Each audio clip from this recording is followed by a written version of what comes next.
What up, though? What up? What up? What up? What up? What up? What up? Let's do the introductions right. First time in a long time, but not a first-time panelist. It's Ken the Bear Fan. What's up, people? And a guy that's been almost as absent as he's been, Will Vogel. What's up? Hey, Hey, my Wednesdays and Fridays are getting better. My Wednesdays and Fridays are getting better for work, so I'll be here more and more and more. And that's a good thing. About that time. Excuse me. I'm going to get my favorite fill Packer lady in here. Hey, Yoli. Yoli, your whole family is Bears fan. Yes. Yeah, she's the only one that's semi-intelligent and picks a winner. I was going to say she's the only one with brains. All right. And of course, I got to do it because she's here. Megan, Aussie, 12, go Kroger. The champ is here. The champ is here. The champ is here. The champ is here. I can't even hear what's playing. I'm here in body and spirit, as I said off camera, boys. That was that Muhammad Ali, the champ is here thing.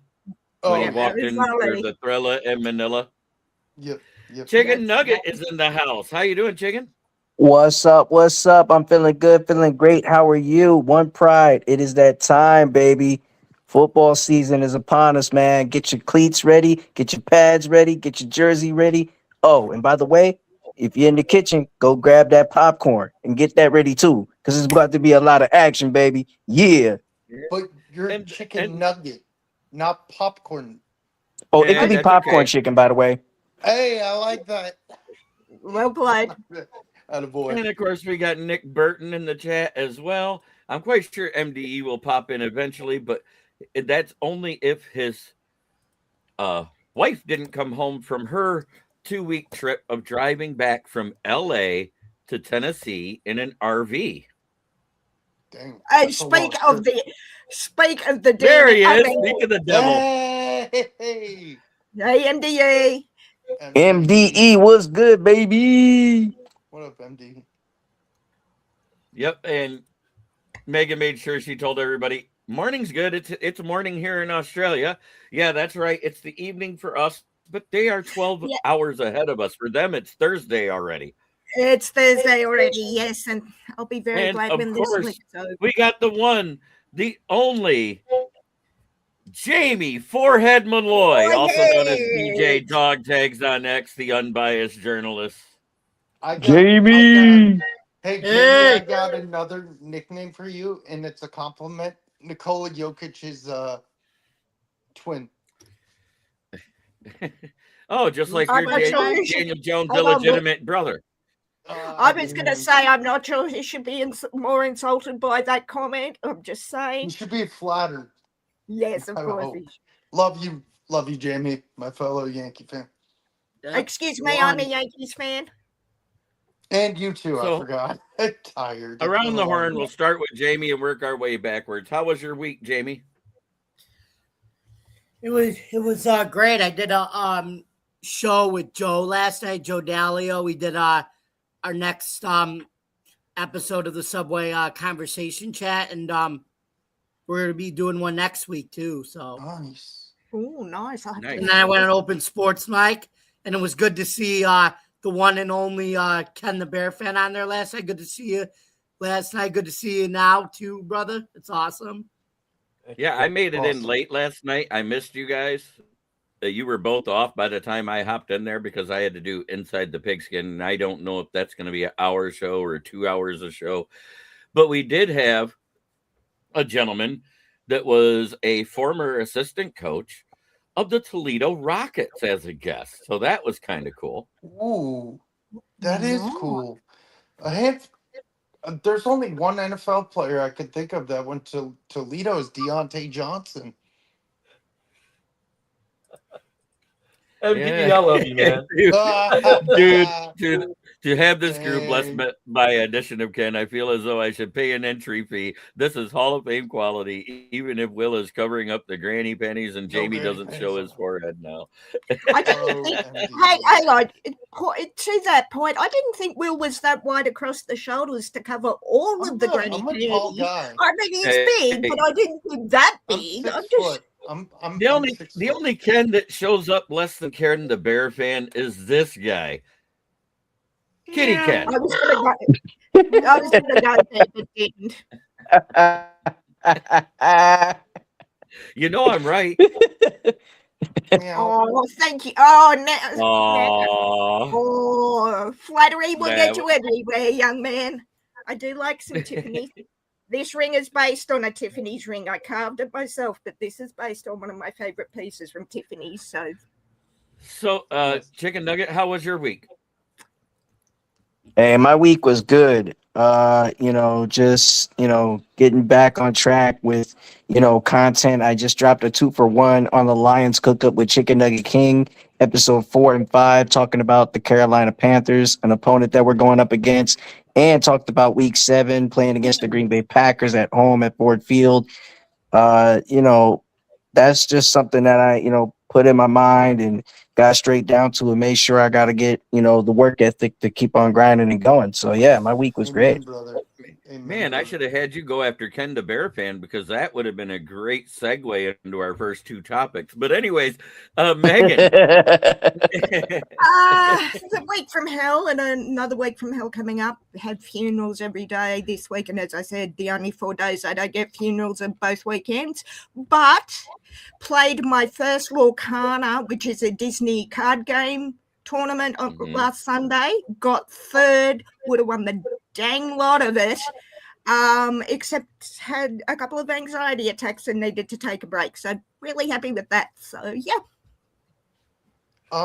2 weeks. Yeah, 2 weeks. 2 weeks, Nick. That's awesome. Well, how has your mini vacation been? Because it's been more than a week since I saw you. I was on last week. I'm giving you shit. Oh. What do you mean this gives me? What do you mean this gives me shit? No, Look, he's he just giving put you more on his shirt. Oh no. It's you know what? It's been a stressful week. I told the guys, everyone backstage why it's been stressful, but I'm just happy to be here. I'm gonna be here on Wednesdays and Fridays, probably for the near future, because work's getting a lot easier. My hours, I get off at like the latest now 8 o'clock. So Fantastic. I'll be here on Wednesdays and Fridays, and I love being here on Wednesdays and Fridays. Also, I'm in an co-ed softball league with some people from church and outside of church. We're terrible. We're 0-7, but you know what? It's about fun, and we've had fun, and I've had a lot of fun. So that there's 4 teams. Hopefully, there's more next year. It was my first year doing it. Hopefully, next year we're better, but I'm having fun. Thank you, Michael. I struggled this past game, but the game before, which we had to forfeit, we didn't have enough players. They still let us play, though, for fun. I drove in an RBI. So I had fun. All right. You know what? And they should let you play if you want to play. But Yeah. the forfeit, I get the rules. I think you didn't have 8 players then. You had to have a minimum of 8 we have players to in have 8 softball. females, including at least 1 female in the field. And if we don't, we start with the ball and 2 strikes. That's Right. fair. And of course, since the last time Ken was here, the draft didn't even happen yet. So how you been, Ken? Busy, That's man. why I said, what do you think of the draft? Happy with the draft. I was actually on a cruise ship. Go figure. No, I was somewhere. The wife always plans a trip for the draft. She hates the NFL, I swear. No, she doesn't do it on purpose. But we had a trip, so we were away for the draft.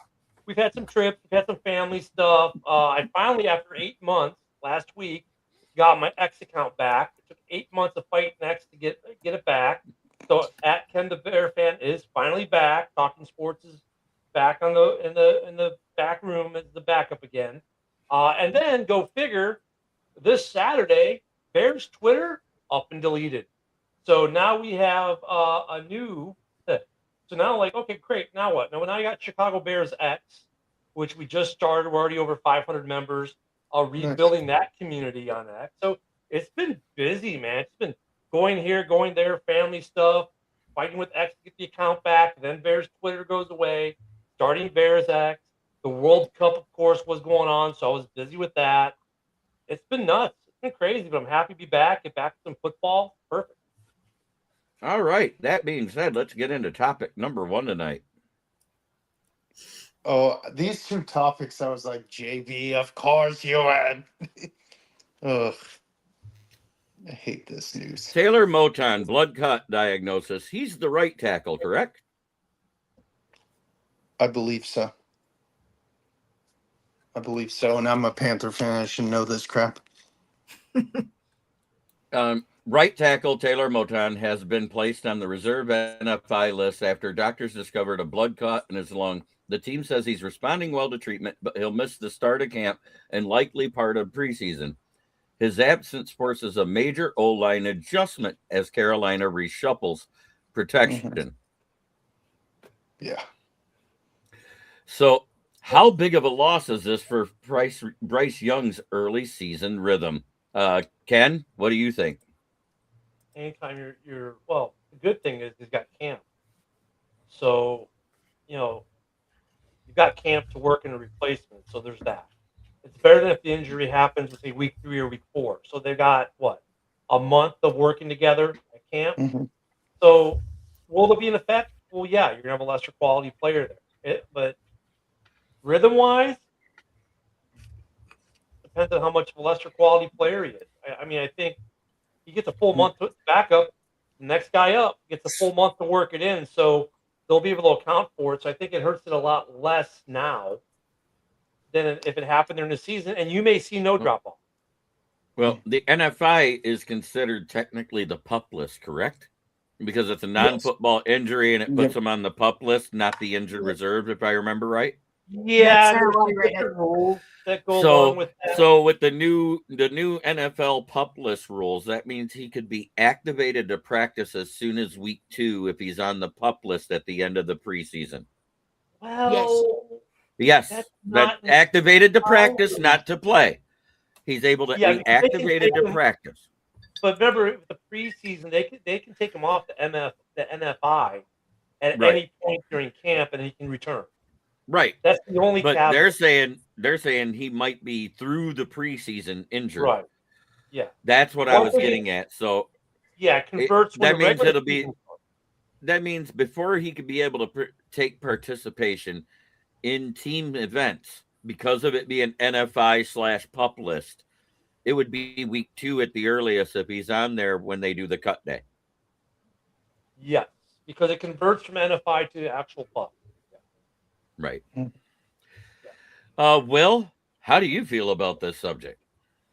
Being a Panthers fan. Yeah, it's tough. Taylor Moton's been with us for 10 years. He's a veteran. He's a solid tackle, and it's definitely tough. I'm happy they caught it early because blood clots are a scary thing.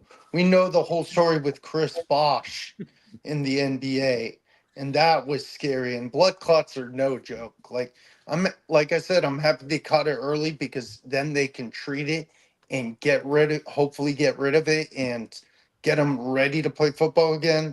The good thing is the Panthers medical staff will be with him and be assessed daily by their medical staff. Good. And he's responding to treatment nicely, which is great to hear. On the meantime, well, he's going to be out. I want to say our first round draft pick, Monroe Freeland, will probably take his position while Moton is recovering from this. Well, hold that thought for a minute, because let's go to Megan, and I'll get to why you might want to hold that thought. Megan, what do you feel about that? Does this really affect Bryce? As one who has had a blood clot, not in my lung, but I've had deep vein thrombosis in my left leg, with the very real possibility that it could have ended up in my lungs and brain, or brain. So I want to get the medical term right. So that was a DVT, also known as a deep vein thrombosis, that could have traveled up. Yeah, but it also started as a blood clot that went deeper. Right. The technical name is of that particular type of clot, the one that can travel to the heart, is a DVT. That's DVT, what I was getting at. So this is slightly different, but it's still a clot, which can be quite dangerous. I'm glad that the medical team was straight on it. I had to wait 24 hours because I was diagnosed on a weekend, but I did have the medication and was able to get it daily. Awesome. And I was very lucky, even though I had to wait 18 hours, but that's as it is. At least I got it. The good news is that with what I'm hearing, it wasn't the genetic type of blood clot disorder. Yes, that's what I was about. Because if it was that basically would end his career as a football player. Yeah, and he's responding well to blood thinners. I forgot to say. Yeah. I already said that. Yeah, so I would be concerned with him coming back, because it took me about 8 months to be over it. Now, I'm not saying the medical staff doesn't know what they're doing. Of course, they do know more than I do. But I would be wary of rushing him back. And I'm not implying that the Panthers will do this. But even to have him ready for week 2, yes, he's on the published. Yes, he has training camp and pre-season. I just be careful. But as I said, they know more than me, and from what I'm reading, when you return from the pup list, that doesn't mean you're ready to play. That just means you're ready to practice to get into game shape. So I think they will play it with the kid gloves if that's the case. Yeah, that's what I'm. If he's able to come back and practice the last week of preseason, but not play in the game, he could be on the field by week 2 then, because that means he'll have that 3 weeks of practice with the week off on the cut day. Mm-hmm. Having said that, yes, I understand that rationally, but I'd still be careful. Oh yeah, we have like I said, we have Monroe Freeling who can. I think I agree. Will Freeling will be your man? Chicken nugget. I think it's smart that the medical staff wants to treat him pretty well, so that way he can get back on track and get back to being a healthy player and help the team.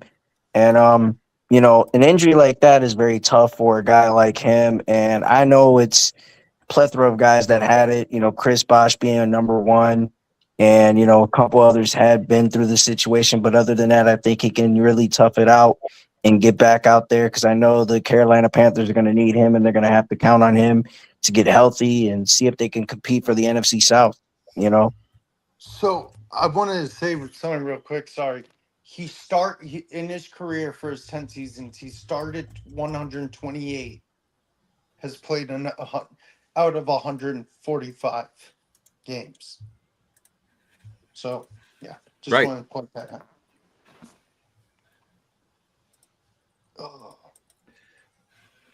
I'd rather be on the pup list and be able to go to Walmart to buy eggs and turkey meat and milk and Busch Light than being the victim of that secret danger. Yeah, exactly. I mean, I'm glad it got found.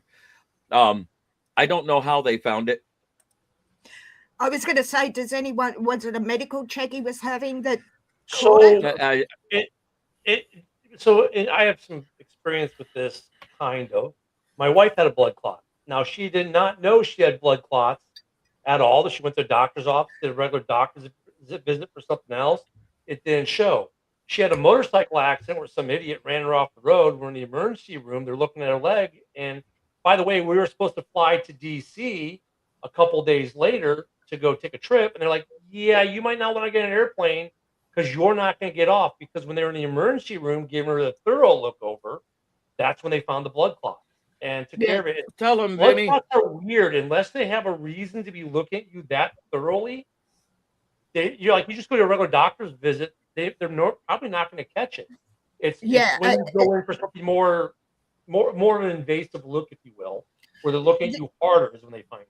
The only reason I went in to get checked was because my foot swelled to be like this, or my leg swelled to be about this round and was as black as JB's shirt, and I couldn't get any pressure down. As I said, I ended up on crutches, and I thought I'd rolled my ankle again, because I do that. And they're looking, they scanned me, and they're like, and my grandfather had a history of blood clots and poor circulation, which I told them, and they're like, yep. With my wife, it was bad enough they put her in the ICU for 3 days. Right. Oh, Well, I look at it as a scary situation, man. Prayers to him. Seriously. Yeah, prayers up. And I'm just glad it wasn't like what I dealt with my youngest son's mother when we were together, because she went to the doctor to get her first checkup 2 months into the pregnancy, like she was supposed to get the first ultrasound to make sure the little every embryo that I saw of any of my children, I always said peanut, because in the first 2 months, that's what they looked like in the womb. And we found out that my ex had factor V Leiden mutation. And anybody who knows what that is, it's a genetic blood disorder where blood clots just automatically pop up anywhere in the body. And so if she gets an injury and it hits one of those clots, it automatically goes to a straight infection, and it has to be debrided immediately. And for the rest of her life, she has to take that stuff that's made out of rat poison. It's literally made out of strychnine. It's called warfarin, which is like the worst blood thinner they put on the market. Jamie, how do you feel about the Tyler Moton news? You never want to hear about blood clots. I mean, those can be serious, but luckily they caught it on time. And this happened to a Sabres player, but thank God he's going to be coming back this year. Yuri Kulik. He scored 14 goals. He scored 14 goals for the Sabres a couple years ago.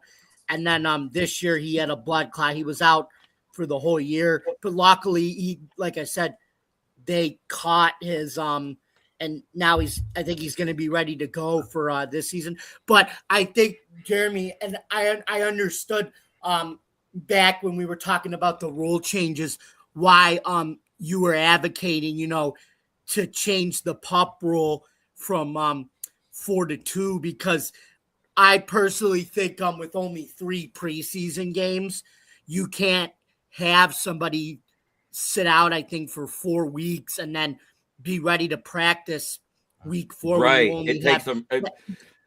It'll take them longer to get into game shape that way. That was my point I was making. So if they're able to come back by week 2 and start practicing, then they're ready by week 5, week 6. Whereas if they come back in week 4 and then finally get cleared for practice because they're off the pup list, then you're talking it's week 8 before they see the field at times, sometimes longer. It really depends on what type of injury they're recovering from. Mm-hmm. And but yes, we got a message from Marky Mark. Yep. Marky. What's up, Marcus? But luckily, like I said, they drafted an absolute stud, I think, in Monroe Freeland. And I think he's more than a Freeland, hooked on a Freeland, whatever you want to say. I love it. Yeah, I love it. Good job. I am old enough to get that reference. Anyway, I think, Will, can I be honest with you? This is my bold I'm listening. Take. I think I think you may have drafted the best tackle, but I think you took him at 15 or something like that. Yeah, before we picked. Yeah, I'll tell you something. I think if he wasn't, I think this is a bias, but because I think if he wasn't a tackle, I think he probably could have been a top 5 or a top 10 talent in any other position. Guaranteed.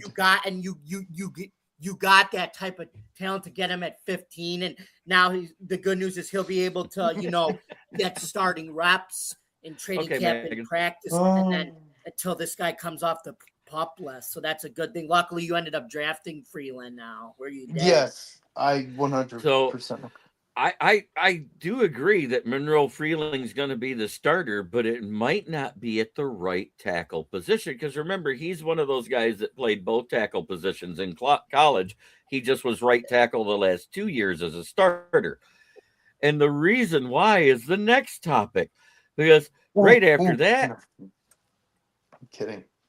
Oh, Ekwonu gets put on the pup list and more likely not back until week 8. So not only are they missing their starting right tackle, they're missing their starting left tackle. Jamie, now you see why I said not so fast on the Monroe Freeling at right tackle thing. Right. So if you put him at left, who do they have it right? I'll say in a minute. Well, I'll say when it's my turn. Yep. But I'm just saying it really matters on how it goes. Here's the thing. This is awful. The one guy has a blood clot. Let's see what the exact injury was. A patellar tendon rupture. So in other words, the main tendon that holds your kneecap in place ruptured and had to be sewn together. Yeah, not good at all. That's why they're saying a minimum of 6 to 8 weeks on the IR. This isn't pup list stuff. This is IR. That changes things because I think it's 4, 8, 12, and then season are the designations, correct, Ken? Yeah. Yep. Oh. Yeah, I'll give my thoughts, Jamie, on who can replace him whenever it's my turn. I'm going to Ken right now because I know he can look it up for me real quick for the weeks of recovery. The difference between pup list and IR during camp? Well, injured reserves means they plan on him being out longer than the pup list allows them to at the start of the season. That's basically from what I understood. So, okay, for pup, you have to be for pup only for players injured before camp starts. So obviously these guys meet that. They still count against the 90-man training camp roster. They can attend meetings, use facilities, but cannot practice. Right. If they're on the IR, they can't practice or participate, but they don't can just count go against the roster. Right. And The flexibility is the big piece. On the pup, can be activated anytime during camp once medically cleared. But if they're on the IR, if placed in the IR before the final 53-man roster countdown, the player is generally out for the season. On cut down, if the player is on the pup at cut down, doesn't count on the 53-man roster, must miss at least the first 4 regular season games, then has return windows. If on the IR, pre-countdown, IR usually means end of season, blah, blah, blah. So those are your main things. 82.6 billion users are affected if Jamie resets the point of dilatation that NASA uses off his forehead to direct planes, rockets, and satellites. Dang. So, I mean, for Carolina, depending on how depending on how this pans out, I mean, you're losing your starting guards, right? No, these are tackles. These are their starting tackles. Yeah, you're losing your left and your right. So once it just look at the Bears are similar with the left tackle situation right now. Right, if they lose their starting left tackle, the one that's there right now, then they're going to be going straight to free agency. Yeah. Just wait. I'll tell you the replacement is. But go ahead, Ken. No, he was basically reiterating where I was going with it. That it's awful that both of your starting tackles are starting off the year where they will not be available week 1 at minimum. Yes, if they don't come back during camp for sure, your best option, if they're not, and they start out on the IR, or if the left tackle stays in the IR, is going to miss the whole season, your best your best thing you're able to do is sign someone who gets cut as a Sign backup. a body. Yeah, sign a body. I mean, the Bears are kind of there. We got Braxton Jones, who's starting to left tackle because Ozzy's hurt, but Ozzy is projected to come back mid-season, and we got some other play there. So the Bears are going to be fine, but Carolina losing the left and the right, that puts a little strain because usually your backup is a guy who can play left or right. Most teams, sometimes you get lucky and you got backups at left and right, but a lot of teams like to kind of consolidate that roster down so they could carry an extra running back or receiver or tight end or something. So it just depends on where Carolina was sitting with their depth on the roster right now as to how bad it's going to affect them when the season starts. Right. Okay, well, who are the backups that you have in other than Monroe Freeling? Because we know that one. So we have Rashad Walker, who was a free agent, was a Packer at one point. Let me look who else. We're talking tackles. I'm going to our depth chart, sorry. Stone Forsyth. He was a UDFA from last year, if I remember right. Yep. Isaiah Glass. I don't know much. Anybody about with the name of Glass, I'd be wary about putting him in, especially on the offensive line. I agree. Mhm. And some Albert Reese the fourth. Albert Reese, that was a UDFA from this year, if I remember right. Yeah, he's a rookie. Okay. So you got a few backups there, but here's the key words. Backups. The only starting quality tackle you have that can go right now is Monroe Freeling, your rookie. Yep. And can I say? Oh, go ahead, man. Can I say, as a Seahawk who watched Stone Forsyth quite closely, don't be relying on him for miracles. Just saying.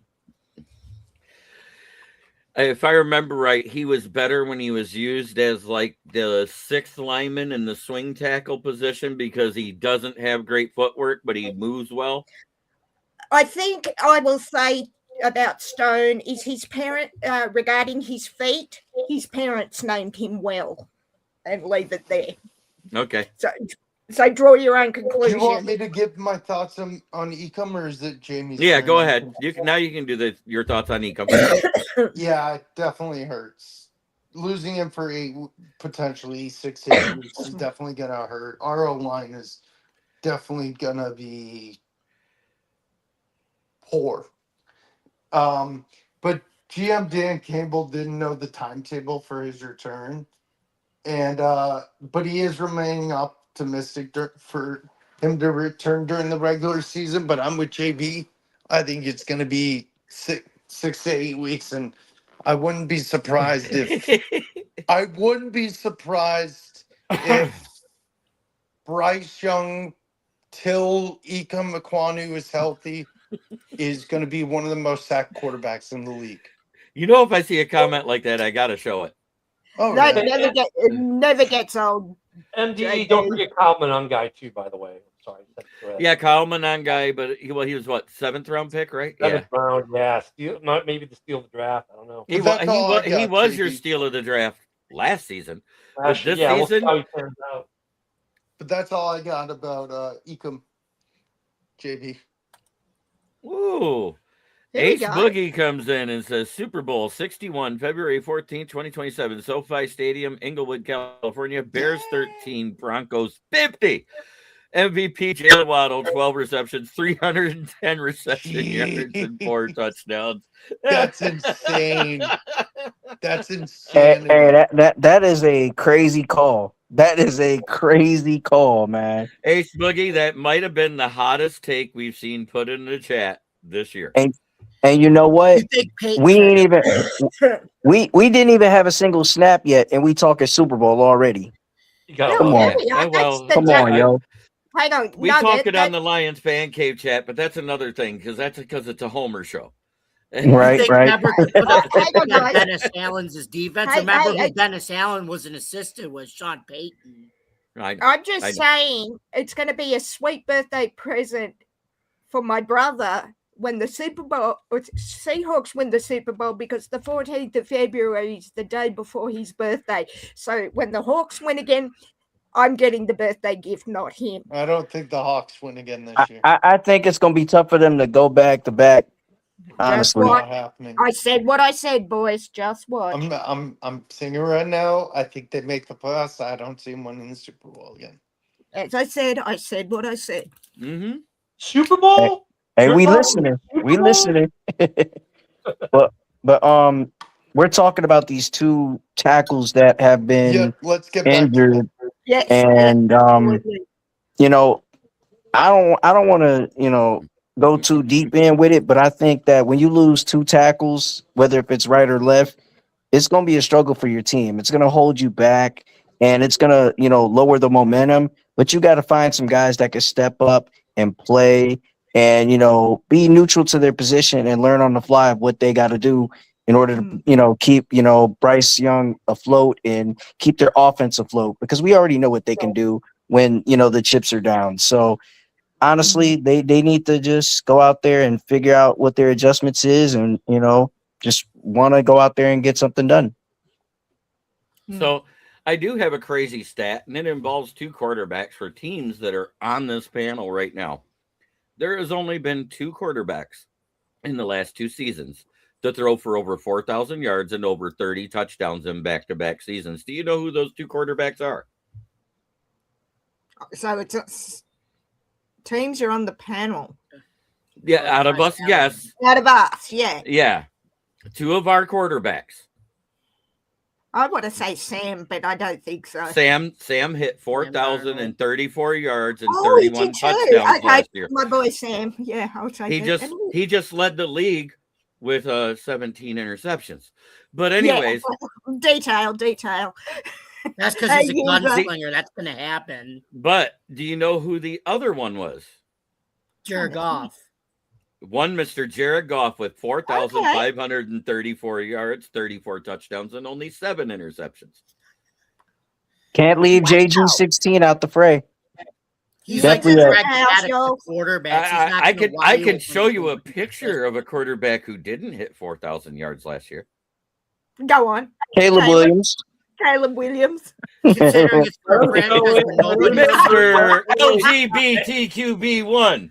And wait, JB, who won the division last year, Goff or Caleb? Say it, Ken. Hey, I'm okay with it. I accepted you won the division. I gave you your credit, but it's a new season, and you're now starting at 0, just like the rest of us. I'm sorry, we are still the kings of the north until we're dethroned. No.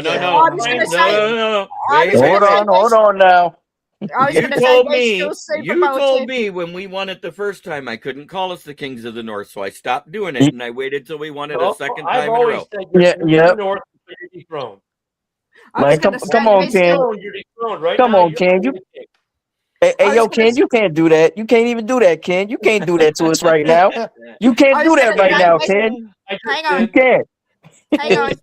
We're still Super Bowl champions till kickoff. Just there's that. Hey, there's all right. Chance until they're not. So let's get into our next one. Now that we've covered this for like a dead horse, because let's face it, Carolina's hurting on the offensive line. That's how I feel. Yeah. But we do have some good news in the news today. If you say so. Oh, I love this. Yeah, I can't wait to talk about this. Love this news. Bengals will induct running back James Brooks and tight end Bob Trumpy into their Ring of Honor during Week 8 versus Tennessee. Brooks remains one of the most productive backs in team history, while Trumpy is remembered as a foundational offensive piece. The ceremony continues Cincinnati's push to honor overlooked icons. How does that make you feel there, Ken? I mean, I think it's great when teams are, doing things like this and honoring past players. I'm waiting for, the Bears to retire 54. But that's when you start getting into a problem is you get to a place where if I retire any more numbers, I'm not going to have any more numbers left on the field. So, it's one of those things, but I think certain players, it's overdue. And if we don't do it fans lose the past. They lose the history of their team. And when you go to a stadium and you're looking up that Ring of Honor and you ask, hey, Dad, you have a young kid. Hey, Dad, who is Brian Urlacher? Dad can tell you. Now you get the appreciation of who Brian Urlacher was. Maybe you go watch clips of him or you go read up on him. I think it's great when they do that because you need to bring the past back into the present. Hey, Dad, who's Cody Parkey? Sorry, I have to. You know what, though? More times than not, when you think about it, more times than not, fans remember the players they shouldn't remember, like Johnny Manziel or Jamarcus. Oh, Johnny, hey, Ken, can I just Look say at that. Johnny Manziel? Grandma Trace gives you credit, Ken. Aww. Ken, can I just say Johnny Manziel gets a lot of love in our Seahawks chat. I bet he does. But I mean, fan bases remember the negative players who were big busts, but we forget the heroes of the past. I have a question. Exactly. I have a question for Ken, real quick. That was a joke, by the way. That was a bad joke. Hey, Wolvie, put your claws in. Do you think that 3 names, Matt Forte, Lance Briggs, and Peanut Tillman, get their numbers retired? Peanut should. I think 2 of them should be in the Hall of Fame at some point. One has no shot at the Hall of Fame, but was a very good running back. Now you know who's not making the Hall of Fame. And maybe Peanut gets it retired. If they're not going to retire Urlacher's number, they're not going to retire Peanut or Briggs, though. So, I remember Peanut's an FBI agent, isn't he now? Yes. I believe so. Yes, he's he's helping. I'm trying to remember with that most wanted list, picking up the fugitive retrieval. That's what he works with. Oh, wow. Cool. Okay. That's crazy. So he only thing I got to reply to that, Yinzer, when you're talking about Brian Urlacher getting trucked by Jerome Bettis, you can insert any name in the NFL as in his career got trucked by Jerome Bettis. Yeah, Jerome Bettis. Charles Tillman left the FBI in 2025 with the feet of a track star at that size. He retired or he resigned. He just didn't agree with certain FBI policies under the Trump administration. Blah blah blah around immigration. Yeah. Okay, got it. Never mind. Yeah. Let's not get into all that. No, well, that's not like blah, so, blah, blah. Ken, do you have more about the Bengals? You could go ahead. I interrupted. Yeah. I wanted to get his take on the actual James Brooks and Bob Trumpy getting in their Ring of Honor. You say you want more teams to do more with that, right, Ken? I mean, look, I don't think every team needs to do one every year, but it's great to see a couple teams every year doing it. If maybe it becomes rotational, but it's good. Now we've got a fan base who think about it. Some of these kids weren't alive when Urlacher, Briggs, and Tillman played, or the '85 Bears, or the Barry Sanders generation in Detroit. And there's other guys on that early '90s in Detroit who might deserve to go in the ring. There are guys from the '80s who deserve to go in the ring, even the '70s. And even going back into the 50s and the 60s, there are some guys deserving of their team's Ring of Honor that just got overlooked. I mean, you got guys who are in the Hall of Fame that aren't in the Ring of Honor. It's like, it doesn't make sense.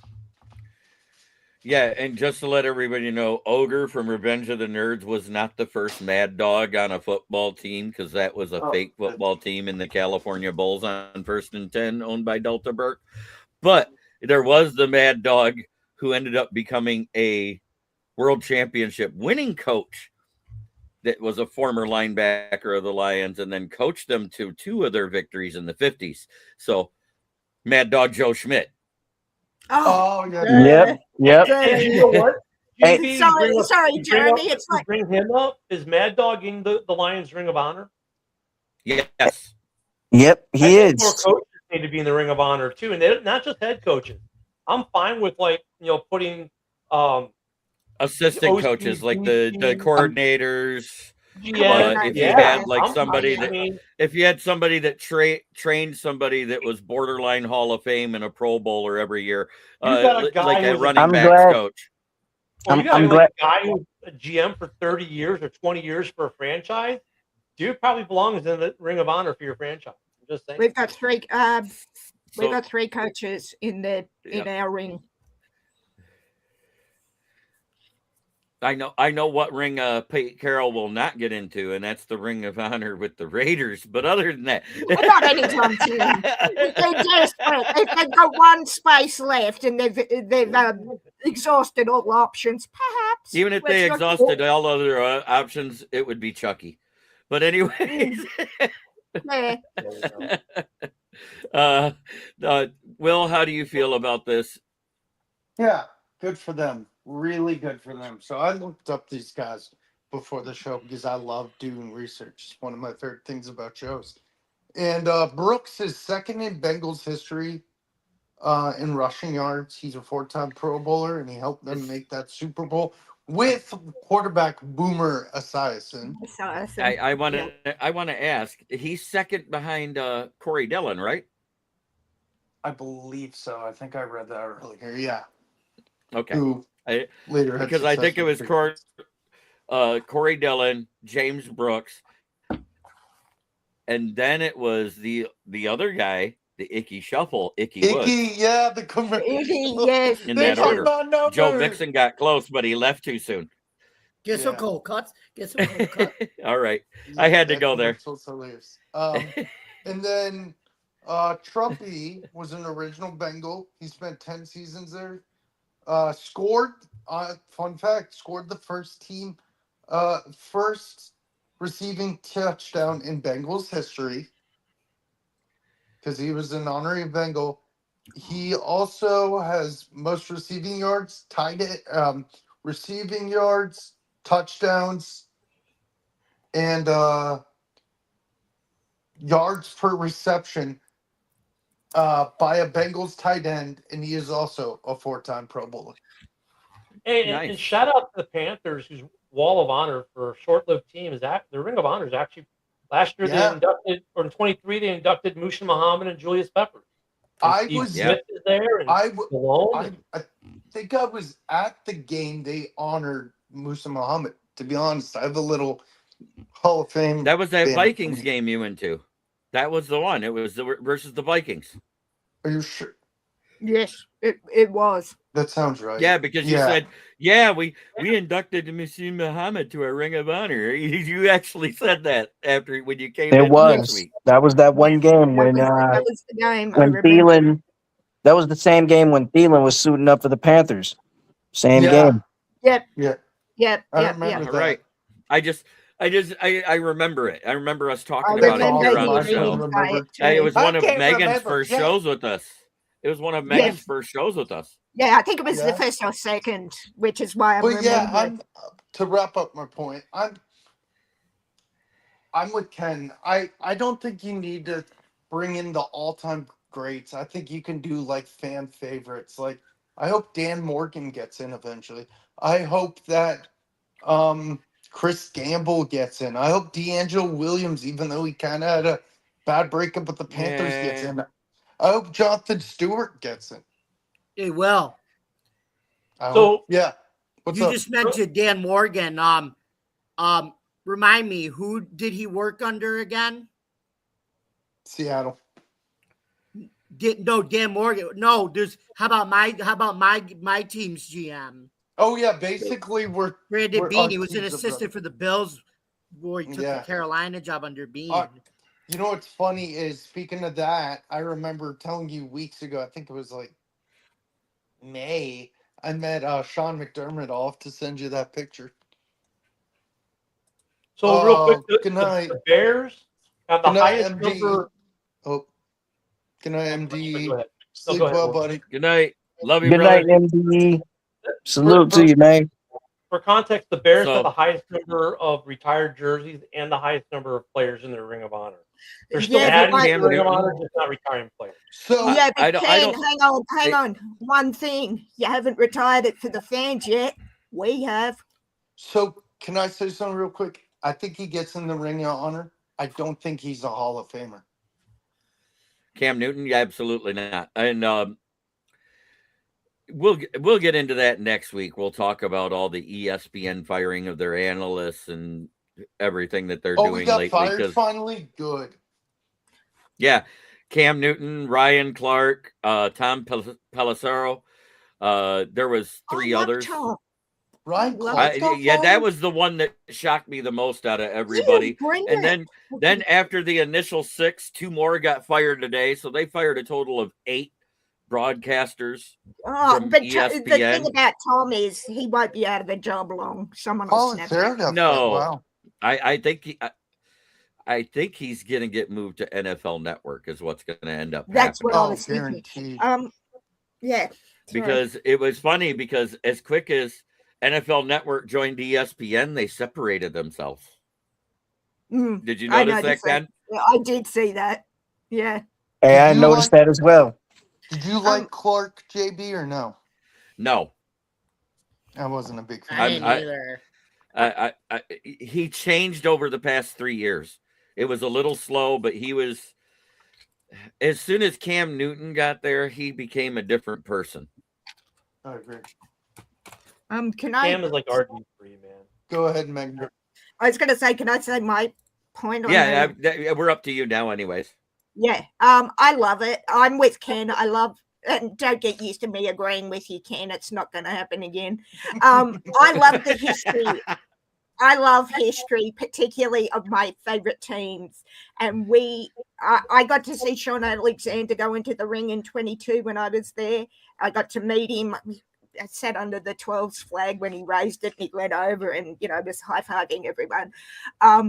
Like I said, Ken, you have the highest number of retired jerseys, but we're the only ones that have done it for the fans. Just a gentle reminder there, my brother. Come on. But for these two guys, I absolutely love it because I think, like Ken was saying, if you don't, we're lucky we've got a good spread of the older, like 70s, 80s guys to the new. And I love that balance. But I think to Ken's point, if you don't remember the names, yeah, you can look them up online, but it's not the same as Ken said, a little one tugging on your arm going, who was Chuck Knox? Oh, he was one of our first coaches, and let's watch some of him or something. So I love it. No, Chuck Knox.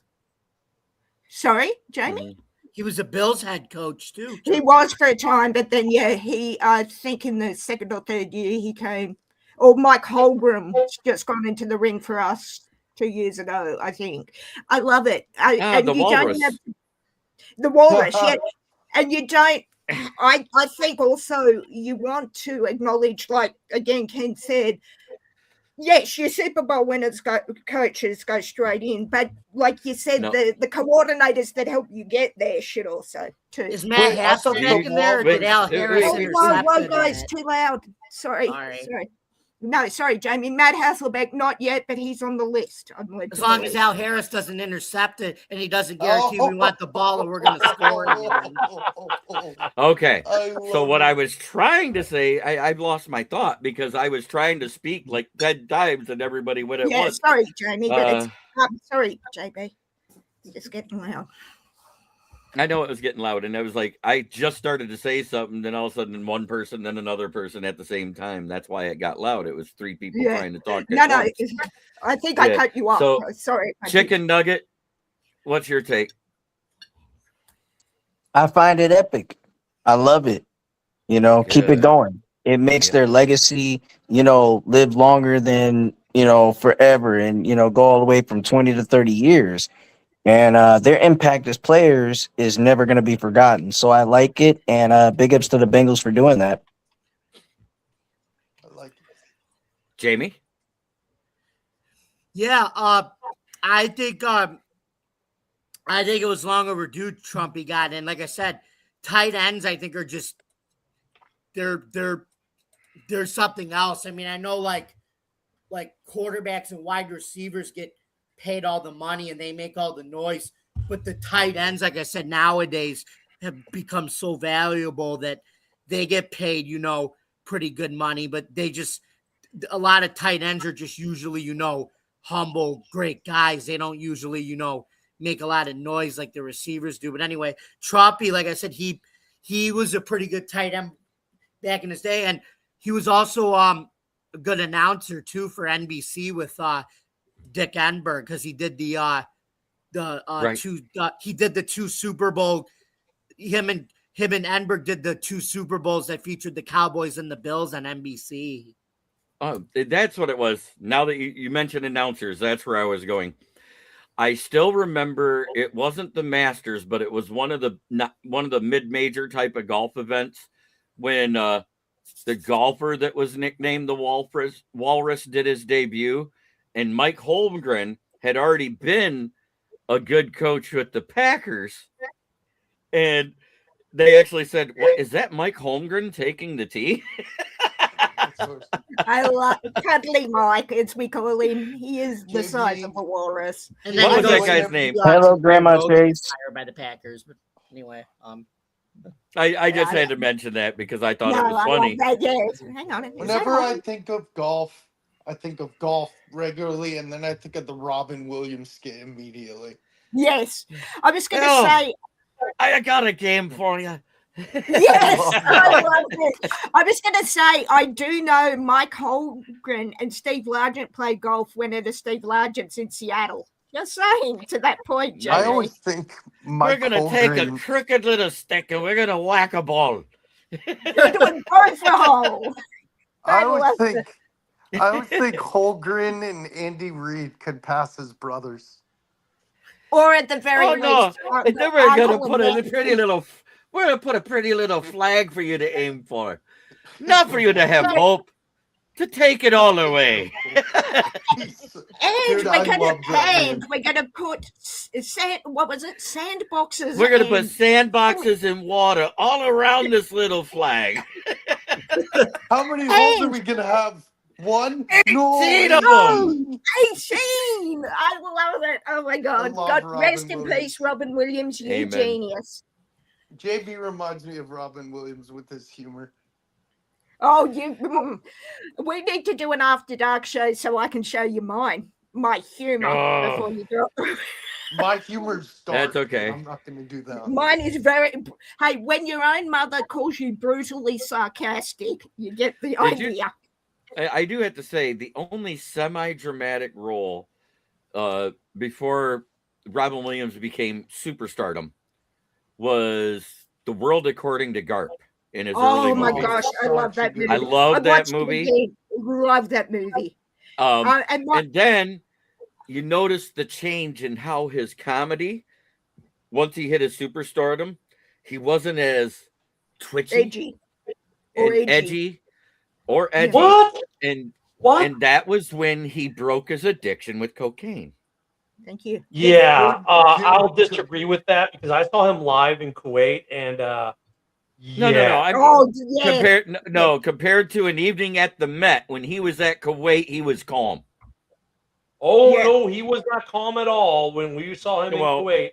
But then again, you're in front of a bunch of soldiers, and we soldiers get a different view of those guys. I was going to say my favorite Robin Williams movie. I mean, you get Dead Poets, you get The Genie in Aladdin, but my favorite Robin Williams movie is The Fisher King, the Terry Gilliam Fisher King. Yeah. That's a good movie. I like when he did Good Morning Vietnam. You know what movie hits the heart is Good Will Hunting. Yes. My boy's wicked smart. Good Will Hunting. Oh. Yes. All right. I didn't realize we made this into a movie show. Yeah. Go ahead. Yeah. We were talking about Robin Williams. You cannot talk about Robin Williams with at least not once bringing up cocaine. Or Rick James. Hey, look. One thing I remember Robin Williams for is being on Aladdin when I was a kid. I understand his legacy, but I definitely remember him being on Aladdin. Was great. Prince Ali, she, Ali, blah, blah. Okay, time out. JB has just ruined Disney, and I'm a Disney kid of the 70s. Thanks for that. That was actually a good rendition. Stop it. Disney's kind of been ruined for years. It's a sin to lie, so I will say it's reasonable. Disney's been ruined for years. Yeah. But no, I agree. All right, move along. Okay, let's talk football. Yeah, we'll talk Okay, about and this. now from one tight end to the other, we got some great news about a tight end here Maybe locally. like tight end.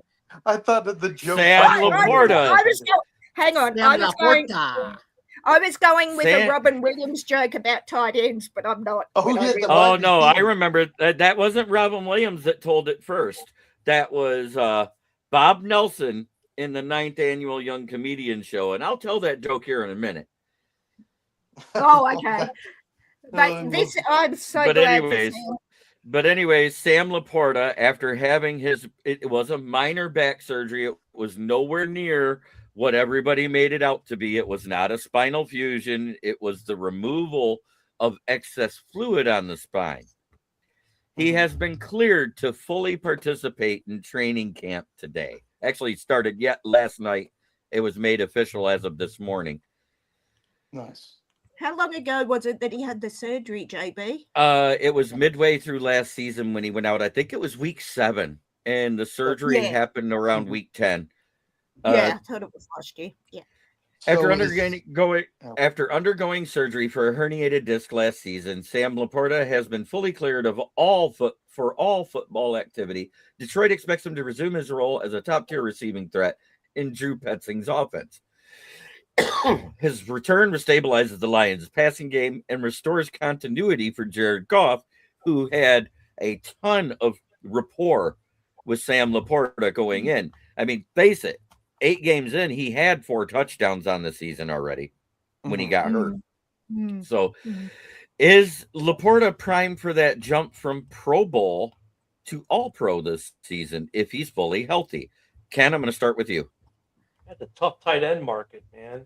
I mean, yeah, it's gonna be the conversation. I mean, the NFC North has 4 or 5 guys who could be in that conversation. Then you got a certain guy in Vegas and another guy in Arizona. Kansas City who's still hanging around. A guy in Arizona, a guy in Indy. I mean, the tight ends. All-Pro. Remember, they do it for American League and National League. There's first team and second team for both. Right. So For each conference. I mean, right. dude, So in the conference, that means he's up against. Well, let's go down our conference. You got Cole Kmet and Colson Loveland. You got Tucker Kraft if he can stay healthy. You've got Dallas Goedert over there in Philly. Down in Dallas, you got Jake Ferguson. Over in Arizona, you got Trey McBride. You got that guy that caught a touchdown that shouldn't have been a touchdown last year in L.A., Colby Parkinson. You got the guy in Minnesota that used to be your guy. You traded them. If he's healthy, I mean, it's pretty. What guy we traded? Oh, TJ Hawkinson. He's still TJ Dropinson. I call him TJ Dropinson, and I got jeered at by a couple of Vikings fans. But then he started dropping key third downs and touchdowns, and they were like, "Okay, now we know why he calls them that." Okay, we were wrong. Yeah. The NFC North, in particular, is ridiculous at the tight end position. Yes. Football in particular is getting really good position. Will he be the best of the NFC? Ooh, I mean, he's going to be in the conversation if he's healthy. If he stays healthy. If he returns to form like he did his rookie season, because this is year 3, right? If he returns to that form, watch out. He's going to be in the conversation because who knows what Roush, Kmet, Loveland, these other guys are going to do. I mean, and then there's that guy down there. There's that guy down there in Tampa too. I keep forgetting about Cade. Cade Otton is a beast. Cade Otton is a beast. You guys got one that you drafted last year that did okay for you, Will Vogel. Oh, who was that guy? Because you let Evan, you let what's his name go that came from the Giants, and now you got the other one. I'm thinking he's either a second or third year guy. I'm looking, scrolling. Is it Strange? Oh, yes. No, that's the Jags. But if you think about it, we got that guy that came off of the Chargers. Yeah, he did really good last year. But we also got a guy that was very good from the AFC West, Tyler Conklin, who if he wasn't in the NFC North, he would probably be a tight end 1 for a lot of teams in the NFC. Yeah. Yeah. We were looking at him briefly, but let him go. Yeah, And think about Kyle that. We Pitts sneezed and accidentally had a good season. No, you know why he had a good season? He had a quarterback that uses a tight end the second half of the season because Michael Penix twisted his testicles again. Sorry. Got his testicles in a knot. Yeah, called torsion. Ew. I don't have them, and it's making me No, cringe. it was another knee injury for Penix. I think it was his 1856th in his college and pro career. I thought it was 1927, but I might have It could miscounted. Could be. I might have miscounted too. But what do you think about that news for the Lions with LaPorta coming back, Jamie? Is it possible that he could possibly get the actually all pro form instead of Pro Bowl form? It's very possible. It's more than possible. To you guys, he's important as much as, Dalton Kincaid is, to the Bills. They're both cut out of that same form where when they're healthy, they're sure-ended, fast tight ends that are a security blanket with the ball in their hands.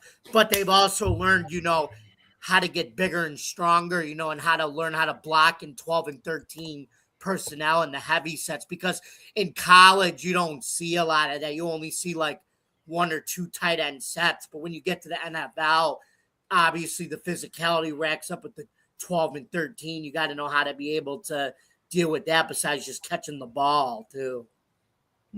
All right. Chicken Nugget, I know you've been waiting to jump on the bit on this one. Oh yeah, I have. I've been sitting back, listening to you guys have a whole Royal Rumble conversation. But I really feel like this is, a welcome back for our security blanket, being Sam LaPorta. He's definitely gonna, take it one step at a time, don't rush himself, and just, earn every rep, and make sure he makes the catches that's, well needed for this team because, before his injury, he was a hell of a catalyst for us. And, catching the ball and getting the right, anticipation of understanding where to go and where to be for it. So I'm happy to have him back. I want to say where I came up with the Michael Penix name because I do not get credit for that. Tommy Tremble also. He's okay. Was one of your tight ends. He's the tight end 2 or 3, if I remember right. Last year, it was after a preseason game. CBS, you remember I showed you the picture, Ken, on your show when I brought it in. I said, look at this. Even CBS calls him Michael Penis. Ah. That's great. So it's nothing against him personally. You're carrying on a joke, basically. No, Yeah, I'm carrying on the mistake of the local TV station in Atlanta that screwed it up. Oh, I see. Jamie's not that viral yet. Yeah. No, and I know we got pretty close one week. I noticed he gave you credit, Ken, by saying on your show, Ken, where I showed you this. So he's given credit. And for me, Sam LaPorta, I had him in fantasy in his rookie year, and he got me to 6th out of 18 in fantasy. So I have a soft spot for him. I'm so glad he's back for you guys because he is going to strengthen you so much. And good. I hope he stays, knock on wood, hope he stays healthy. But let's go, Sammy. I'll be happy to wear his jersey again watching him play. But anyways, hang on. I see that and double it. I'll be happy to buy his jersey and wear it. Amen. But yes, I hope he does well. Yeah, hey, JB, guess what? I'm ready for LaPorta to pull out a LaPorta potty and shit on all those defenses and go back to his rookie year. The LaPorta potty. I want to get a picture of a Porta John and have it have a label across it that says LaPorta potty and do that as a t-shirt. No. You know what? JB knows. Hang on. No disrespect to Sam, but for Sam's use only. on No, the and door. on the back, it's going to say shits on defenses everywhere. Yeah. Oh no! Hang on, JB. What you do is you have like a picture of a moving truck with LaPorta potties, Sam and owner Sam LaPorta. Yeah, shits on it, and the slogan of the company shits on everyone. There you go. Well done. Ken? Wait, I didn't fully go. No. Oh, okay. Well, you didn't fully finish. Okay, go ahead. Yeah. Yeah, no, I'm super excited. Like, I've been high on this guy since Iowa, and JB and I talked about him his rookie year, and I hope JB covered the draft of the year. And you know what? He's such a fun player, and he's a bright star. He's a young star in this league, and I think once Kelsey and Kittle hang it up in the next years, you're going to see LaPorta, in my opinion, move up to that number 1 slot. Yeah. I think he's going to sure. constantly be in that top 5. And the reason why is Trey McBride is still there. Brock Bowers is still there. You know, right now it's Kelsey Kittle. You know, you can say what you want, but when Kittle's on the field, he's a major difference maker for San Francisco. And the fact that he stayed almost as healthy as Christian McCaffrey last year was a godsend. Otherwise, they weren't doing it because their defense wasn't stopping anybody. Exactly. Good point. So, on to our next one. Jordyn Brooks got paid, off-ball linebacker, 3-year, $51.3 million extension with $35 million of it guaranteed, making him about the 5th best paid off-ball linebacker in the league right now. What do you think of that news there, Ken? So the mildly aggressive aquatic sea mammals have signed a peaceful future. Okay. They're still going to suck. Yeah, but I do like the fact that they're focusing on their defense this year rather than the offense, because they've had an offense for the past 4 seasons. They couldn't stop a cold. No, so I mean, look at that. That's a good sign, you know, and you just hope though. I mean, you gotta sign some guys and you gotta pay them. I think they got the 2 big ones right. You know, because they did A-Shane earlier in the off season, and now with Jordyn Brooks being paid, I think that's 2 cornerstones, one on each side of the offense to build around, and I think they were smart to lock them down while they're young. Yeah, they got building blocks that can be there past the initial rebuild, because obviously they are rebuilding. So I mean, 100%. I like it for Miami. It's like, you know, it's not a bad deal. They got tons, you know, they don't have money this year, but I wait to see what they're going to do next year. Right, next year they got a bunch of cap space coming up because they don't have all the dead cap hits from Waddle and Hill. And Tua is not much next year. Yeah, Tua's drops down from, like, what was it, 50 some odd million this year down to 5? Something like that. Yeah, it's like a 90% drop. Will, how do you feel about Jordyn Brooks being one of the top 5 paid off-ball linebackers in the league? Huh? Is it me? Yeah, I said Will. Oh, sorry. I had to do something. Jordyn Brooks definitely deserved the extension. Over the last 2 years, he has more tackles than anyone in the NFL. He led last year in the NFL in combined tackles with 183 and 99 solo.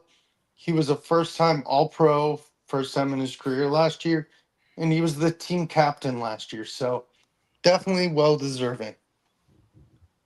Megan? Agreed. I think if a player has proved his worth, he gets the bag as far as I'm concerned. Like I've said before, the holdouts drive me nuts. And notice your name is Kenneth Walker. No, even the no.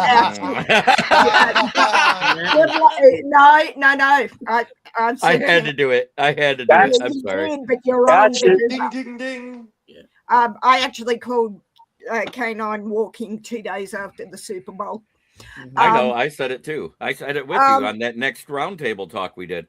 Yeah. So, yeah, I don't have a problem with it because, as you said, the big money on other players has gone. So if you've got the money and you've got a player like him, why the hell not pay him? I don't see why you wouldn't. Yeah. Chicken Yeah, nugget? yeah, Oh, sorry. you're right. You're raising your eyebrows at me like Kenneth Walker. Really? I had to do that. I had to do that. But I reset it. So, yeah. Yeah, but they're I absolutely agree with the rest of the panel. This is, a good move for Miami. They definitely needed him. And they're gonna open up a lot of, cap space next year, and they're definitely rebuilding in the right direction. The Dolphins are gonna be good, in the next 3 years from now. So that's just my call on it. But yeah, I like it. Maybe. Jamie? First, I want to say, Megan, fun fact, he was drafted by Jordyn Brooks. He was drafted by the Seahawks in the first round of the 2020 draft. Yes, I remember sitting up and I didn't want my 12 bias coming in. Yeah. Okay, get that on I- tape. it- But Flip one it. thing No, no, here's the thing. You don't have to worry about that because I wrote an article for the Buffalo Down. I wanted the Bills to try to get him because we needed another off-ball, big thumping linebacker for our 3-4. But it made sense to keep him because Miami's going to be switching from the 4-3 to a 3-4 with Jeff Havley because that's what they ran in Green Bay was a 3-4. And like I said, not just only that, but you're starting to see a trend kind of come back. Like for how the league for years, it was always a traditional, under center, big twin 2 to 3 tight end sets. And then we kind of went to with big and you needed big stay-at-home linebackers along with the big defensemen to try to be able to stop the run. But then it kind of went to the college game where they were spreading them out more. And they were starting to pay the smaller, faster linebackers. But now I think you're starting to see a trend in the last 2 years where the league's kind of gone back to, more of a traditional 12, 13 personnel. And it's kind of going back to the old school, big stay-at-home linebacker. And that's what Jordyn Brooks says. He's a throwback linebacker who's a hard hitter, but he's going to be able to help you in the run game too. And so I think it was worth paying him because of his physical attributes and what he can bring to that defense in Jeff Hadley's 3-4 scheme. Yeah. Yeah, and it just goes to show you that you're absolutely right because the last 3 years we've seen 4 guys get paid the best in the league. Fred Warner, Bobby Wagner, Jack Campbell, and now Jordyn Brooks. Yeah, notice 2 of those are ex-Seahawks as well, Bobby and Jordyn. Yeah. Yeah, Bobby was the other one, right? Bobby and Jordyn are the 2 ex-Seahawkers. Yeah. I said Bobby was the other one, right? Yeah. He now plays for the Foreskins. I mean the Redskins. No, I mean you the had it Commanders. right. Don't self-correct. You had it right. And I'm still bitter because I just bought a new Bobby jersey and 2 days later he left. Still bitter. So now we're going to get into our last segment, and I'm going to get to you why this is important. I'm skipping the one about the Packers because we couldn't get a Packer fan to join, so they can go suck balls. But anyways, Jacoby Brissett of the Cardinals is holding out right now, and it's kind of a big deal. But it's also why they did another move today. While he's holding out, they did pay Carson Beck to the highest amount they could for his draft pick status in the 3rd round. They got him at 4 years and $7.36 million total. So he got every penny of that mid-round 3rd pick he could get. And it makes sense when you hear Jacoby's holding out for starter money when they're still paying Kyler. Ken, what do you think about that? So Beck was a holdout. Part of it, the money was not the big piece of his contract. This kid still wants to do his podcast. Now, I don't know if that's in his new contract he signed or not, what the terms of that deal are. But Jacoby's like, well, you're going to draft me in the third round. I want paid. I want some assurances. I'm not going to be some guy you give a few bucks to and throw away after 2 weeks. I get where he's coming from. Carson Beck, I don't know how good the guy. Some people really like this kid. Some people are like, he's a third rounder for a reason. The max contract, I mean, I'm not, okay, whatever. See, Carson Beck was only going to be the first pick overall one way, and that was if he beat the Heisman winner in the national championship without making mistakes. That being said, he made mistakes in that game. Yep. And it led to the whole reason why Georgia didn't give him more NIL money to stay that last year of eligibility. They said, fine, Miami, you can take him because he folds in big games.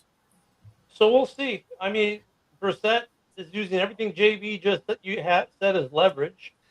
But look at the Cardinals are in a weird place this year. Let's be honest. they've Go ahead, Will. No, you go ahead. They're going to be in a weird place, and the quarterback position is a part of that weird place they're in. I think they prefer to go Jacoby to start the year than Carson Beck, but you know what? They got a plan B, and they know it's going to be a weird year anyways. So they'll just like, if Brissett just, I'm not going to play for money, but Deuces, good luck. Because honestly, where else is he going to go? Good point. You know what I mean? Exactly. Well, I know they have Gardner Minshew on their roster also. Mm-hmm. Uncle Rico. Uncle Rico. He's Down by the river. 33. He's 33 years old. He started 12 games last year while Kyler was hurt, and he only won one game. One game. So guess what? Man up, dude. Like, seriously, like, you're going to get minimum because you're not it anymore. I hate when somebody says he only won one game. Because if you look at his stats, he put up better stats last season in 12 games than Kyler did the last time he played a full season. So I want to push back a little bit on that. That's fine. He had statistically one of the best quarterback years they've had since, well, Kyle Warner that took them to a Super Bowl. They just didn't have a defense. Yeah. But I think they went through 8 running backs. Mm-hmm. No, Something like that. But I don't know. It's going to be interesting what happens with this Arizona team this year. Yeah. Megan? As a division rival of my brother's beloved Cardinals, that's at least 2 wins I've already got on the books. She's called. Oh, no, I've had it for the last 5 years, particularly at Lumen. I'm wondering, they had to let Kyler go. I don't have a problem with that. But with everything that's happening there, as Ken said, it's going to be a very strange year for the Cards. I'm wondering if there's a little bit of Kyler regret by that. And we talked about it on our division roundtable, and also the Seahawks watching from the outside. Do they regret letting Kyler go? As I said, yes, they had to let him go because he was a shit disturber, pardon my language, for the team. But now looking at this, I said it in the offseason, they got better by subtraction. Yes, I agree with that, but I'm wondering if that's in the mind. I don't think they're going to regret it because they got a new coaching staff, and he hasn't picked anybody other than Carson Beck himself, if you think about it.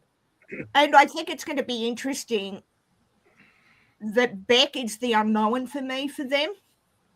We're all laughing at the fact, oh, yeah, they've got Brissett holding out, and then they've got Beck.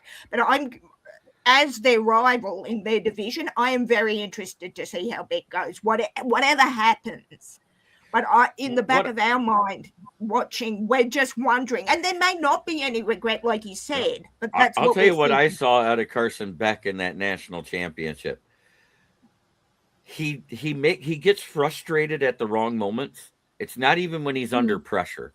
He gets frustrated at the wrong moments, and he tries to he's a gunslinger, He tries to push the ball into problem areas because his that's what I arm saw. strength is strong enough to push it into a tight window. The problem is it wasn't a window, it was a crack. It's And- that. And It's he's this not much, at yeah. elite arm strength. He's just at very good arm strength. He's a lot Yeah. like Jared Goff, Sam Darnold with the deep ball. They're never super pretty. They're accurate, but they're not going to get there very But can fast. I ask you something to that point, JB? Can that be taught or coached by the coaching staff? No, you either have that bullet type of deep pass or you have the floater type of deep pass. But the The decision difference making is can be coached. the Yeah, decision no, making. yeah, yeah, that it- can be 100%. yeah, to I'm more tell- to- thinking the they got to swing. teach him how to see that window better because he doesn't Yeah. see it well. That's the point. The decision making can help, but as far as him being able to throw the ball harder and faster and end up on a straighter line, that's never going to happen. No, but I also I take into to consideration Gardner. I can't even say his name. Sorry, Minshew. I too much coffee. Wait on. Yinzer. Gardner Minshew as well, but I can't wait. I cannot That wait. is for the it. comment of the You know what, night. though, Megan, to your other question about the Cardinals regretting letting Kyler go, if he does really well with Minnesota and Arizona does then yeah, but it won't be. But that'll be an unfair regret Yeah. because he's going to a new system with KOC, the Yeah, good quarterback, point. whisperer, change of scenery, all those other factions. Yeah, good But point, Ken. Yeah, There I will just be some. wondered. I will say- they- I will say, weapons wise, Kyler Murray should be as happy as a pig in slop right Oh now. yeah. oh yeah, because that Vikings wide receiver room rivals almost all of the ones in the NFL. Yeah. When you look at the talent of the wide receiver room, and as much as I joke about TJ Droppinson, he is a good tight end. He is a Pro Bowler tight end. He's not an All-Pro. He's never been an All-Pro. He won't be an All-Pro unless he fixes those clutch key drops. no, as I said, this is what we've been spitballing on the Hawks' nest. Do they regret? Like, it's just No. what we're thinking. My answer is, as Will just said, a flat out no. But to Ken's point, if Kyler goes off, which I kind of see half watching the Vikings. Hey, as Like- long as they need to go sign that UDFA that wasn't drafted. His name is Jarrett Patterson. He's 5'9" and he's a center. It'd be the only way he could see over the middle of the field. Hey, What, you we mean need stand- that guy. Hang on. We You need mean that standing? guy too, JB. We need You a mean clone standing- of that guy. You mean if Kyler stands on his shoulders to throw? No, because Kyler Murray, technically, if a center is 5'9", he's never standing up at his full height because he's always leaned in, getting leverage against defensive tackles. I get what you mean. Anyway, I need to grab something to eat because it's 1 o'clock here, but I'm still going to be listening, so I'll be right back. Okay, yeah, just go off camera. We got you. Chicken nugget. Yeah, I agree with the rest of the panel. I'm gonna keep it short and sweet on that one. I definitely agree with them, and let's see what happens. You know, I'm just okay like Kyler Murray came to the Vikings after last season, because then the last quarterback to beat the Lions will be 9. Ha. But anyways, Jamie Malloy. I actually think long term, the Cardinals won't regret getting rid of him because I think, like I said, Mike LaFleur wants a culture change, and the one thing I know this is such it's such a cliche quality, but when you talk about a rookie NFL quarterback, and you always talk about like the prototypical size and everything, Carson Beck is definitely definitely in terms of fit, like his size, 6'4", 232, decent arm and everything. But if he could process it up here and like I said, just manage that offense, I mean, I think he could do it. But like I said, he's got the prototypical. I love it. His size is And everything. I'll tell you right now, he's just as athletic as Jared Goff. Mm-hmm. JP, I want to ask you a question. If the Absolutely. Cardinals keep being mediocre, Carson Beck doesn't turn out, Trey McBride ask for a trade? That would probably happen if he's not getting the ball. Let's put it at that. If he's getting the ball and he's getting his yards and he's continually a top 10 tight end every year, he's not going to ask to go anywhere unless it's to go to a contender. Jamie, I mean, I Mike, agree. I agree Will, 100%. Jeez, Ken. Will, let's not forget something else. The Cardinals may have been last place in that division last year, in a division that was really good, and they were not an easy out for anyone. Every one of their games was pretty much very highly contested. They're just in that interesting spot of they can't get over that certain hump, so they're going to lose more than they win, but they're in those games.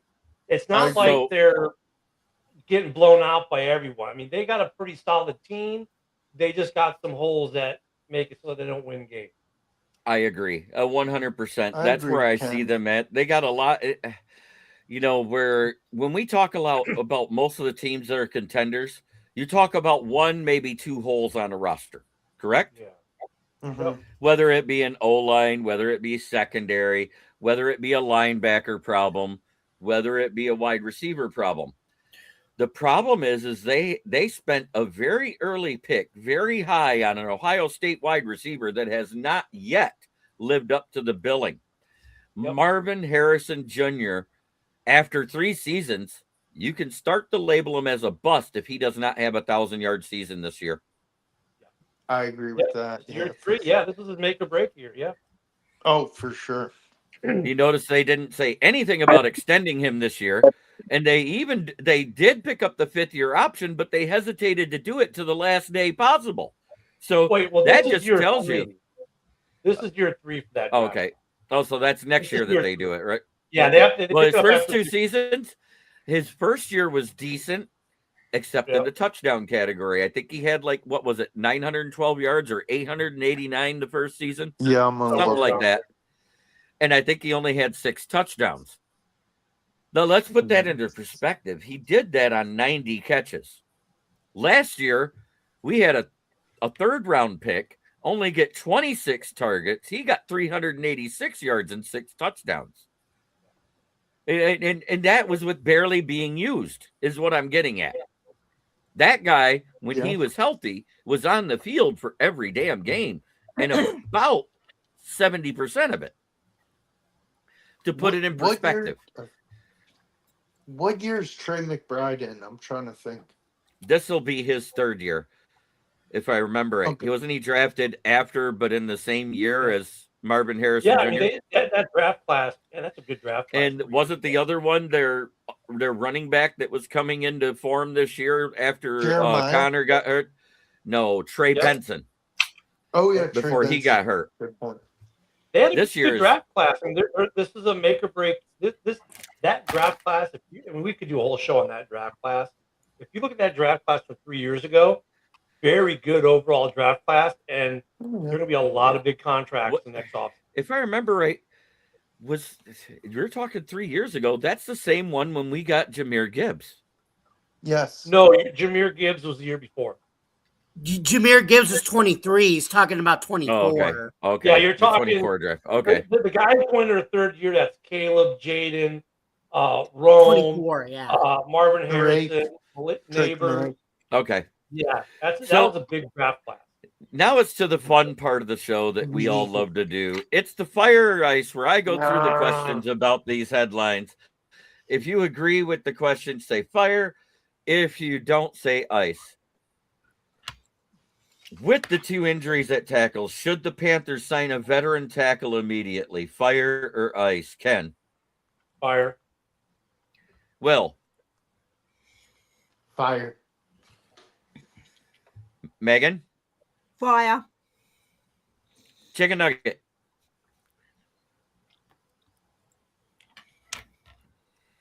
Chicken. Oh, I guess he's don't know He where it must is. be away for a minute. Jamie, Fire. I say Blazing Inferno. Disco Inferno. Yep. I say hotter than the ninth circle of hell fire. know what I that would means? say 8. You know what that means, JB? What? We're I I'm dead. missed so that glad that song. sounds back because I've got a new mic that doesn't need a Yeah. soundboard, That sounds and I haven't awesome, been able to by the way. use it. I miss that sound. Yeah. Will Ekwonu return before week 6? Fire or ice, Jamie? Well, wait. Who return before week 6? Ikem Ekwonu. Ike Ekwonu, the guy with the Patellar tendon rupture. Before week 6. Yeah. Let me think. Ice. All right. I see Chicken Nugget. Are you back, Chicken? Yep, I'm here. Okay. The first question was, should Carolina trade for a veteran tackle immediately? Fire or ice? Fire. Will Ekwonu return before week 6? Fire or ice? Ice. Megan, the Ekwonu question. Sorry, I'm just trying to swallow a mouthful. Ice. Oh, hey, that's what she said.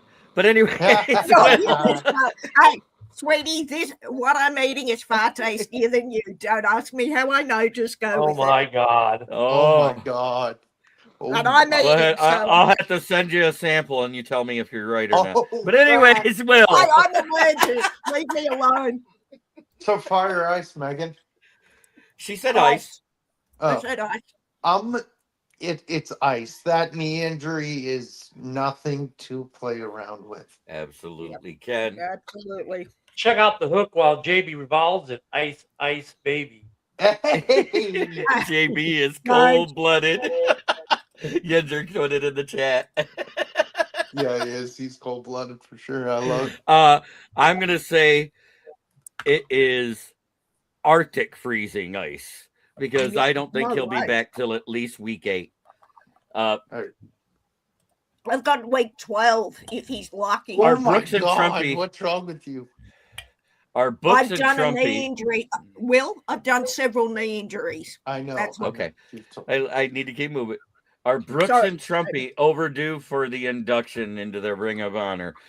Ken, fire or ice?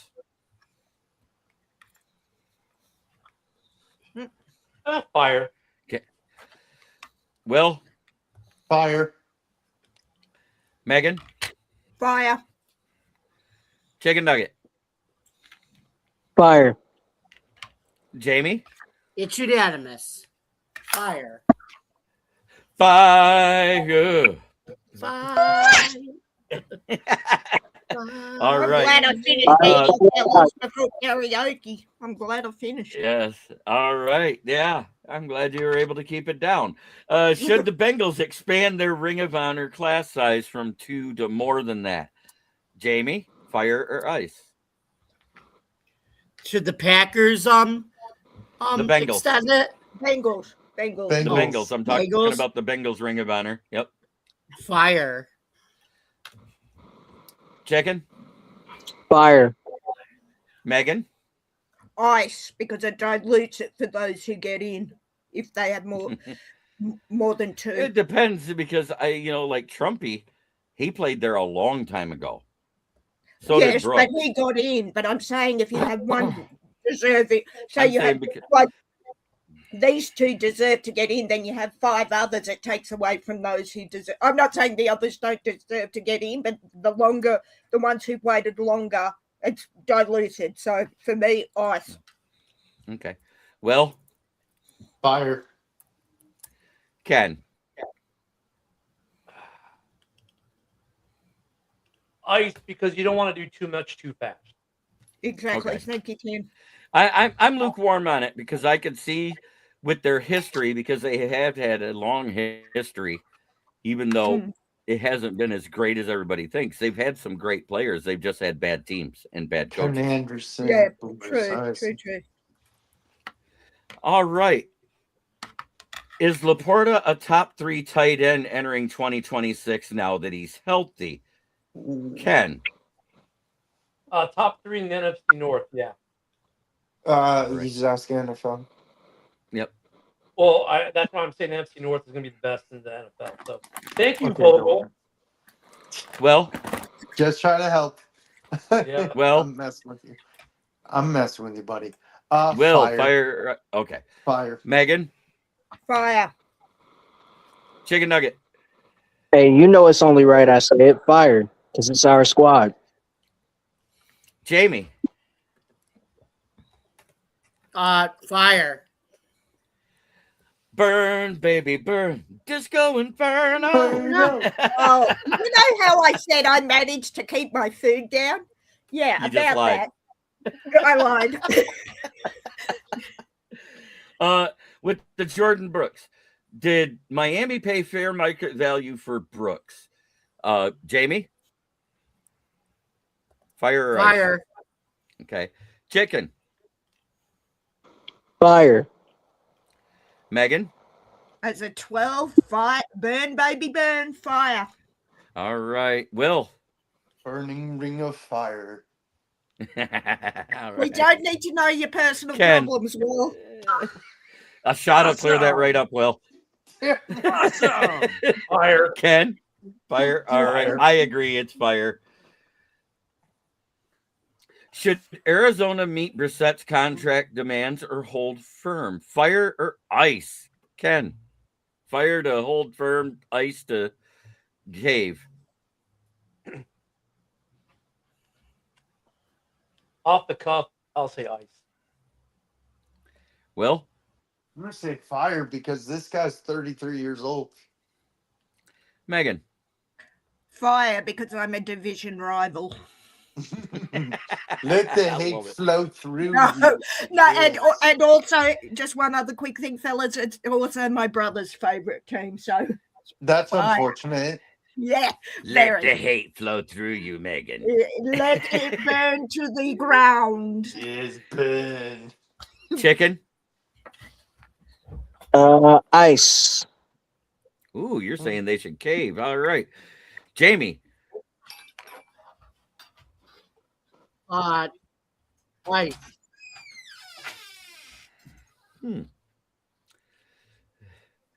The roof is on fire. We don't need to water. Let this motherfucker burn. Burn! Hold store firm. Don't give him a dime. He's under contract. Tell him either play or kick rocks. And that concludes the fire and ice section. This has been another episode of the NFL Roundtable Talks, and I'm going to go around the horn so everybody can tell everybody where they can find them. I'm going to start with you, Ken the Bear fan. You can find me at, ready, wait for it, at Ken the Bear Fan on X. And also in Chicago Bears X on X. If you're a Bears fan, or if you're not a Bears fan, go in there, talk some smack with some fellow football fans. But you can get me there. You can get JV shows there, all my shows there, some Driving to the Top there. Everyone just goes to at Ken the Bear Fan on it. And don't forget, he also goes to JV's YouTube, which I always forget the name of it. There we go. KCB Sports on YouTube. Get us there. Why do you think I got the hell out of the way? I was going to say, I can Let's give you a quick update on that as far as getting to the promised land. We are at 768 subscribers so far, charging forward a couple every week. Every time I come on here, we're a little closer. And that's thanks to everybody watching, telling people where to find us. And of course, you know, it does help that I surpassed that 500 mark, and YouTube is actually promoting me a little bit because all somebody has to do is type in KCB Sports, and I'm one of the first 3 things that come up anymore. Nice. Will, tell everybody where they can find you. WVogs18, I do comic book content. I am 20 away, or 20 or 21 away from 1,000. I used to do sports cards. Now I'm doing How close comics. are you on the 4 million views you need? Not even close. I didn't think so. So Hey, I'm going to I'll help suggest that. something I've to been- you. I'm They going to watching. suggest something to you. Start sharing to your channel I do need to. when we're Yeah. live I need because to it'll start- help your channel grow. I think I'm I gonna need Get to your do views. that. I need may, to I do may, tomorrow. I'm gonna think about that starting in the football season. I may. I'm still thinking because I know So even people if you like my don't, comic content. even if you don't actually create a StreamYard account, you can create the actual free account where you can add your YouTube channel, because you're able to go into 2 YouTube channels as a guest for free on the free Oh. version of StreamYard. Oh, that's Okay. good. So, That's So why I you had could to have it. ask. You could Oh. have it set up to go to your, like, if you have a group page, okay. you can have it go to your group page that you help mod or Okay. admin, and then you can also have it go to your YouTube channel. Yeah. I haven't So- done that yet because I thought I'd have to pay for it. But that's good to No, know. there's a So free I'm version. You can add 2 channels. So Okay. I'm definitely gonna think about it. I'm not sure. Hmm. We'll see. Well, you But already you use a guys channel can- on. You already use a channel on YouTube. Do you use StreamYard to do it? When I do those live streams every so often, yes. Then you'll have no problems. Yeah, No. I'll think about it, JB. It's definitely food Yep. for thought. I mean, it just gets your face out there, gets you more content, gets you more views. Oh yeah, no, I Well, his appreciate face it. might be the issue, JB. I was gonna know say- he looks like between the I was gonna between the say, butt chin, between the butt chin, and the fact he looks like Daniel Jones Jr. I was How- gonna how do say, I look I like was gonna Daniel say, hang on, Jones? boys. Can I I was not- continue? I'm almost done with my spiel. Okay, go ahead. No, I'm here on Wednesdays and Fridays. My schedule's getting easier where I'm not working past the showtime, and hopefully nothing crazy happens where I'm not able to appear on Wednesdays and Fridays. But I'm here on Wednesdays and Fridays, and I think I may be with JB tomorrow afternoon. That's right, it, Megan. Megan. Floor is All yours. yours. Okay, so I'm over on the Hawk's Nest with Brandon Kane. We are about to try for 7 shows, one of which is on the same day as this. So if I drop suddenly, I'm diffusing bombs in our chat as head mod. I am also on the NFC West Roundtable on Tuesdays, which is Wednesday, of course, where I am. I'm also on all socials, thinking now about what JB has said about StreamYard and sharing streams, because I always forget to share this one. And yeah, I'm pretty much where most people see me is in chats and things.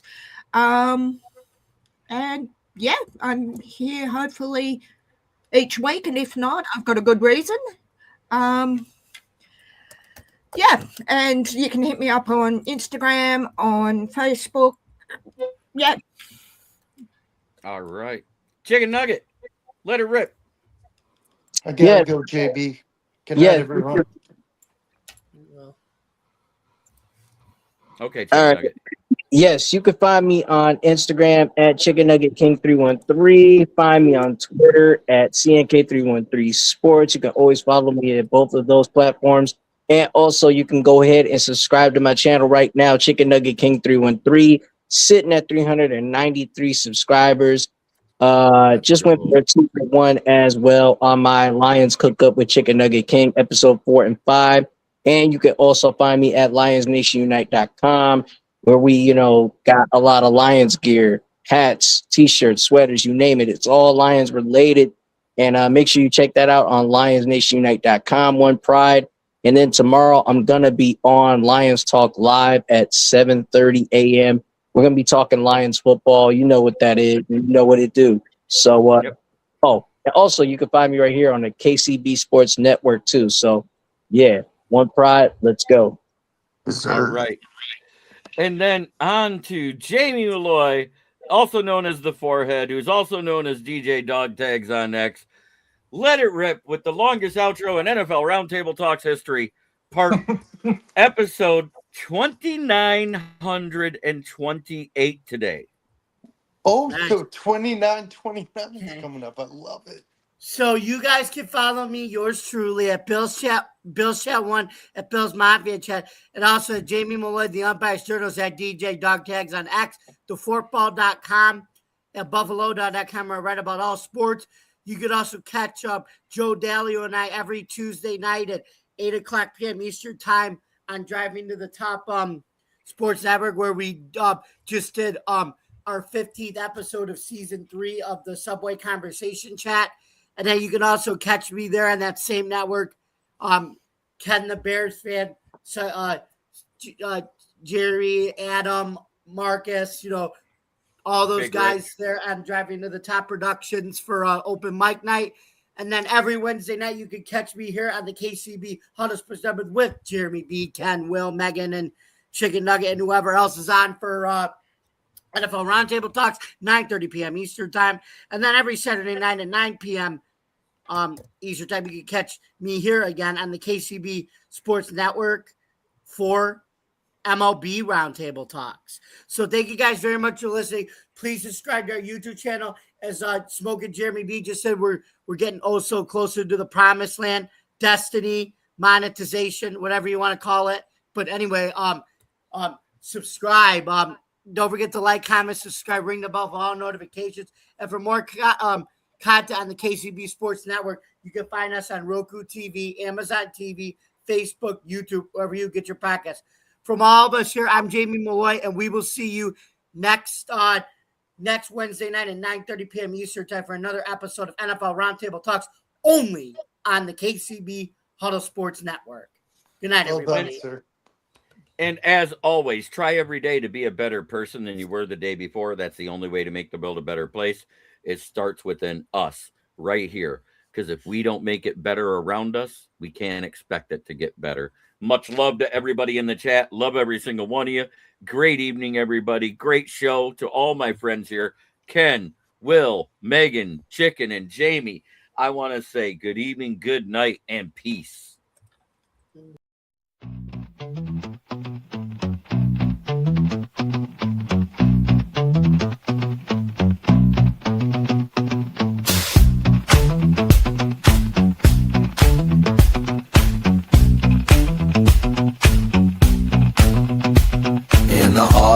Of the city where the nights stay alive, lions roar in the chat, we're ready to thrive. Smoking Jeremy keeps it lit, passion ignites. Keegan the villain knows the stakes are inside. In the fan cave we rise, raising cups to the sky. Here in the lion's den, we're hungry for gold, for that Super Bowl glory. We'll never grow old. Raise your voice, let it echo. Under the floodlights in this fan cave, we're ready.